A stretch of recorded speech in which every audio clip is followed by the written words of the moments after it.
Guys, you won't believe the story of a girl who changed an entire country without using any technology.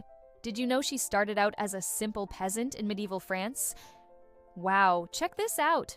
She was born in 1412 in a village called Domrémy. Can you imagine growing up seeing only fields and hearing the wind?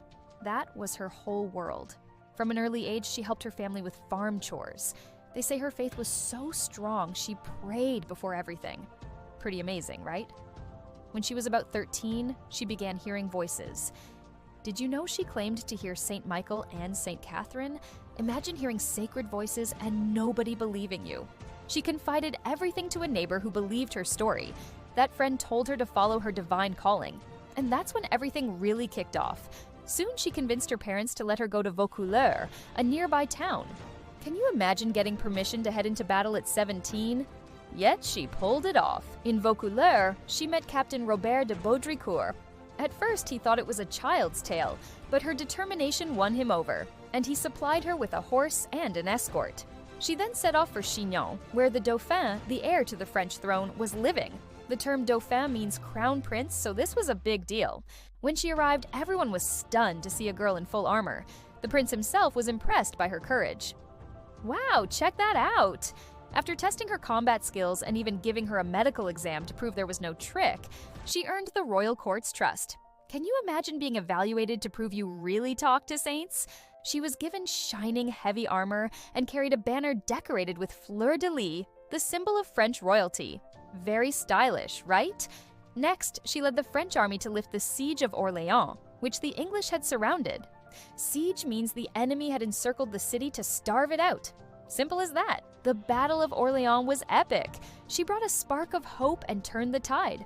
It was the only time in those wars that the English retreated so quickly. Unreal. In just 9 days of fighting, the city was saved. Can you imagine the joy of seeing the French flags fly again? Pure emotion. She went on to score several victories in the Loire region, keeping morale high. Totally inspiring. Then came the crowning ceremony in Reims, the traditional coronation city for French kings. Imagine the responsibility of leading the prince all the way there. When the Dauphin became King Charles VII, he owed his crown to her. She vowed to support him with all her heart. What a partnership. Can you picture witnessing a king's coronation? She even helped carry his scepter and crown. It was like a movie scene, but not everything was rosy.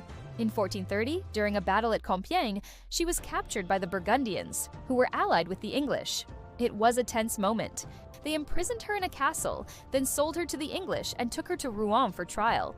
Imagine facing a courtroom with no lawyers. At her trial, they charged her with heresy, believing forbidden ideas according to the church. That was a very serious crime back then. They pressured her to renounce her visions and stop wearing men's clothes. She stood firm, saying she'd hear the voices as long as she lived. Pure courage. Even under threat of death, she refused to give in. Can you imagine having such willpower? In May 1431, on a hot day, she was condemned.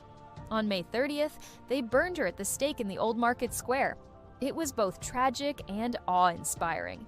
As the flames rose, she whispered prayers. Witnesses said she began to sing a hymn. It was an incredibly emotional moment. At 19 years old, she became a martyr, a person who dies for a greater cause. Dying for her convictions became her greatest legacy. Centuries later, in 1909, she was beatified, the first step towards sainthood. In 1920, she was canonized, officially recognized as a saint by the Catholic Church. Can you believe it took almost 500 years? Today, she is the patron saint of France and inspires people around the world. There are statues, films, and countless books about her. Her legacy lives on. Can you imagine living in an era of battles and mysticism like that? She showed that a strong inner voice can change the course of history. So, did you enjoy this trip through history? If so, hit the like button, subscribe to the channel, ring the bell so you don't miss anything, and comment below which character you'd like to see next. See you in the next video.